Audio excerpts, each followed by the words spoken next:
Historical Drang. Rwanda is a country with a deep and complex history, shaped by centuries of culture, leadership, external influence, and political change. To understand the tragedy that later unfolded, it is essential to examine Rwanda's past carefully, calmly, and truthfully. Long before colonial rule, Rwanda existed as a centralized kingdom. Its people shared a common language, Kinyarwanda, common cultural practices, and a strong sense of belonging. Identity in ancient Rwanda was primarily defined by clan family and social relationships rather than rigid ethnic divisions. Rwandans lived under a monarchy led by a king, or mwami, whose authority was respected across the land. Society was organized around agriculture, cattle keeping, and mutual cooperation. Social categories existed, often connected to occupation or economic status. But these categories were flexible, movement between them was possible, and they were not considered permanent or biological identities. Community life was guided by values such as solidarity, respect for elders, conflict resolution through dialogue, and shared responsibility. While inequalities existed, they were not structured around hatred or systematic exclusion.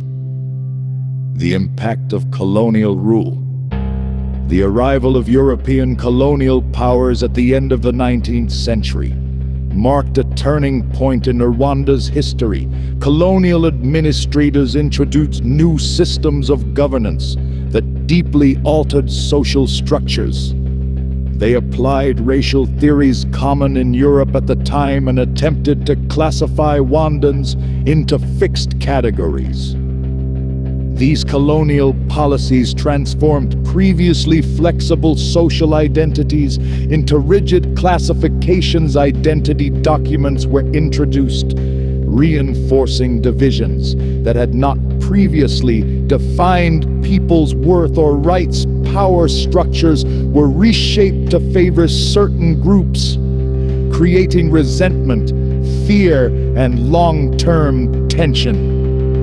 Education, religion, and administration were reorganized under colonial control.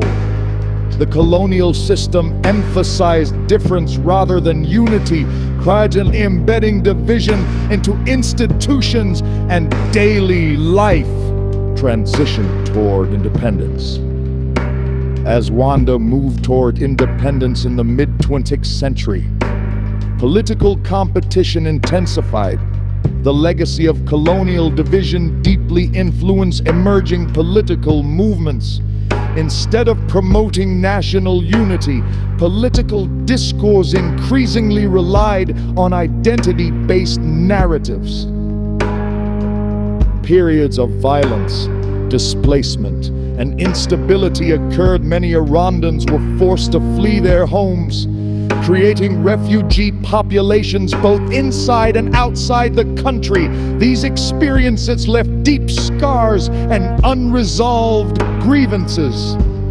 Independence did not erase colonial divisions. Instead, inherited structures and ideologies continued to shape governance and social relations. Cycles of mistrust and exclusion became part of political life. Independence challenges.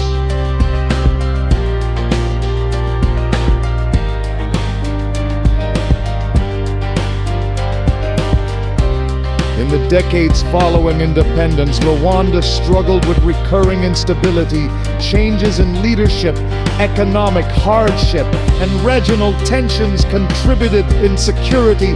Political power was often centralized and dissent was limited.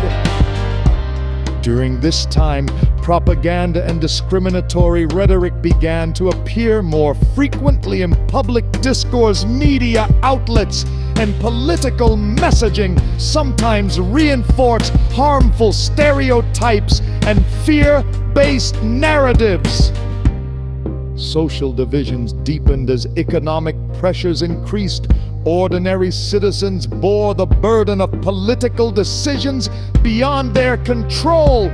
Tensions were no longer only political, they were becoming embedded in everyday interactions. Approaching a critical moment, by the late 1980s and early 1990s, Rwanda was facing profound challenges of economic decline, population pressure, unresolved refugee issues, and armed conflict created a climate of fear and uncertainty. Political language grew more extreme. Trust between troublemakers weakened further. Institutions meant to protect citizens for the promote reconciliation or inclusive dialogue. This period represents a critical threshold in Rwanda's history. A moment when long-standing divisions, external pressures, and political manipulation converged. The nation stood at the edge of a catastrophe that would soon unfold. End of Part 1.